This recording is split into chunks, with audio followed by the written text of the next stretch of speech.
Ça démarre, ça démarre.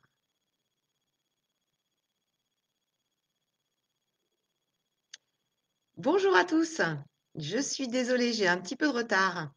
Je crois que la connexion est bien lancée. Je voulais aujourd'hui vous faire un petit zoom pour vous parler de la notion de peur. Euh, donc pourquoi c'est quelque chose que j'aborde aujourd'hui? Ben parce que figurez-vous que je l'ai expérimenté récemment, toujours en rapport avec mon ascension du Mont Blanc qui m'a apporté beaucoup. Et lors de cette ascension, vous imaginez bien que tout s'est pas fait, les doigts dans le nez, super facile, etc. Il y a eu quelques appréhensions quand même. Et en l'occurrence, il y a un passage plutôt un peu délicat quand on fait l'ascension du Mont Blanc, qui est le passage du couloir du goûter. Et, euh, et c'est impressionnant dans les textes, évidemment, mais c'est encore plus impressionnant quand on arrive sur place et qu'on le voit. Donc pour moi, c'était quand même le passage un petit peu délicat. Et quand je suis arrivée après la première partie de mon ascension, au premier refuge, on est pile en bas de ce fameux couloir, donc on voit toute la traversée, l'arête un peu verticale, qui nous amène au pied ensuite de l'ancien refuge du goûter pour ensuite revenir sur le refuge du goûter plus récent.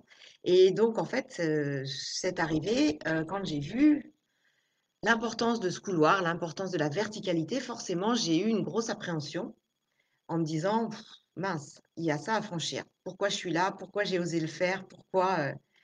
Beaucoup de pourquoi. Et puis, bah, je me suis raisonnée. Je me suis raisonnée et c'est là où, en fait, cette notion de peur, je voudrais vous prouver qu'on peut arriver à, à la masquer en soi, en tout cas.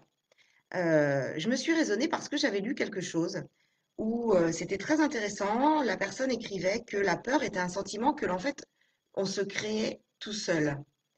Et la peur, d'ailleurs, on a des milliards de peurs, chacun a son niveau de peur. Le niveau de peur arrive en fonction d'événements qui n'ont rien à voir pour une personne ou une autre. C'est quelque chose de vraiment très, très personnel. Et en fait, c'est exactement ça. C'est-à-dire qu'effectivement, la peur, elle vient parce que vous vous projetez dans une situation que vous ne maîtrisez pas, que vous ne connaissez pas. Et vous la projetez souvent de façon du coup négative ou avec un risque d'échec. Et c'est exactement ça c'est cet inconnu, c'est cet échec potentiellement qui derrière vous amène en fait à cette notion de peur. Alors comment faire pour éviter cette notion de peur? Ben, c'est d'essayer de positiver en fait. Et donc moi, c'est ce que j'ai fait, c'est-à-dire qu'arrivé au pied du couloir, je me suis dit, bon, bah écoute, vis l'instant présent déjà, place-toi pour l'instant à l'instant T, tu n'es pas dessus, tu n'as pas expérimenté encore ce couloir, tu ne sais pas ce qui va se passer, et profite de l'instant présent déjà. Et je me suis projetée ensuite en me disant que pourquoi moi j'y arriverais pas et que d'autres, des milliards de personnes sont déjà passées et ont déjà réussi. Pourquoi, voilà, moi je serais dans cet état d'échec. Donc je me suis dit, sereinement, tu vas essayer de mettre un pied devant l'autre demain, tu essaieras d'avancer et tu essaieras d'y arriver. Et à partir de là, je ne me suis pas projetée dans cet état où potentiellement je n'y arrivais pas, où j'avais quelque chose qui me se passait de mal. Je me suis projetée dans un état où j'allais aller d'une façon positive à franchir ce couloir, à mettre un pied devant l'autre et à me dire, je ne sais pas si effectivement cette peur est justifiée parce que peut-être qu'en fait je vais très bien le vivre. Donc arrête d'anticiper sur une situation qui serait de l'échec ou qui serait difficile. Voilà. Donc je me suis projetée. Et bien figurez-vous que grâce à ça, j'ai réussi à passer ce couloir. Alors une fois que j'ai passé le couloir en montée, évidemment il s'est passé plein de choses entre deux.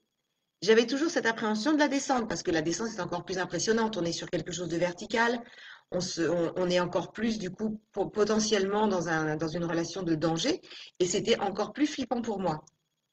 De la même façon, j'ai franchi ce couloir donc en descente après avoir réussi l'ascension, après avoir passé une nuit sereine au refuge du goûter, et je me suis dit, bah, replace-toi dans cette position positive. Tu sais pas si effectivement tu vas vraiment le vivre dans cet état de stress. Peut-être qu'au final, tu vas apprécier, tu vas le vivre sereinement, il va rien se passer.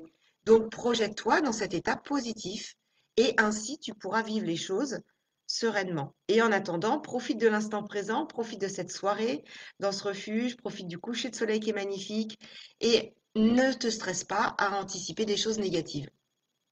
Et de la même façon, j'ai passé une super bonne nuit, nickel. Et le lendemain matin, on est parti pour cette descente.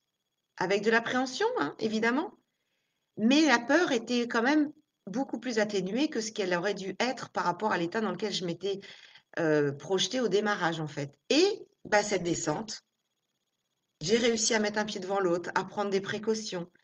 Au fur et à mesure où j'avançais, je me disais, mais en fait, j'adore, je m'éclate à faire ça. Au contraire, je trouvais ça moins monotone que de mettre un pied devant l'autre, à faire une montée en zigzag à travers une montagne enneigée. J'ai pris un vrai plaisir et je me suis dit que c'était voilà super agréable et que le stress en fait était vraiment quelque chose qu'on se crée soi-même parce qu'on se projette dans une situation qui est certes inconnue, mais dans laquelle on projette nos peurs, on projette l'inconnu qui fait qu'on se projette dans des situations voilà qui peuvent potentiellement être dangereuses. Or, c'est en ça que ce sentiment il est entièrement créé par soi-même.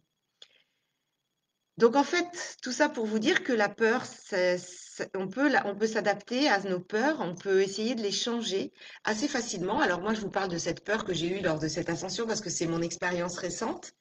Mais évidemment, les peurs, elles sont beaucoup plus quotidiennes, hein. Vous pouvez avoir une peur de parler en public lors d'une conférence. Vous pouvez avoir la peur de ne pas arriver à l'objectif que vous vous donnez sur peut-être la perte de poids, peut-être sur le changement, arrêter la cigarette ou des choses comme ça. Ça peut vous procurer des peurs qui ne sont pas les mêmes peurs physiques, mais ça, c'est aussi une peur. Et en fait, moi, ce que je veux vous dire, c'est que, voilà, par cette expérience que j'ai eue, j'aimerais que vous puissiez réfléchir à ça et à vous dire que peut-être vous avez besoin d'un accompagnement, mais en tout cas, vous pouvez vous-même aussi combattre toutes les peurs que vous avez en vous et réfléchir juste à vous dire pourquoi je crée cette peur. Est-ce que c'est la peur de l'objectif, la peur de l'inconnu derrière, la peur d'être en manque par rapport à la cigarette, par exemple, la peur de ne pas arriver au résultat ou que les gens ne remarquent pas ce résultat, peut-être par rapport à la perte de poids. Que sais-je? La peur, vous devez analyser votre peur pour savoir ce qui vous inquiète derrière et en vous projetant sur ce qui vous inquiète, vous pouvez tout à fait changer et adopter une démarche positive pour accepter le changement. Et en ça, bah, je peux vous accompagner. Je vais vous laisser partir sur ça. Pensez à vos peurs, analysez-les, essayez de transformer ces peurs en des éléments positifs. Et si vous avez besoin d'aide, on se retrouve à la rentrée. En attendant, passez un bel été. À la rentrée, je serai encore plus positive. Vous aussi, vous aurez pris du recul par rapport à votre vie, vos conditions actuelles. Vous aurez peut-être envie de repartir sur de nouvelles bases.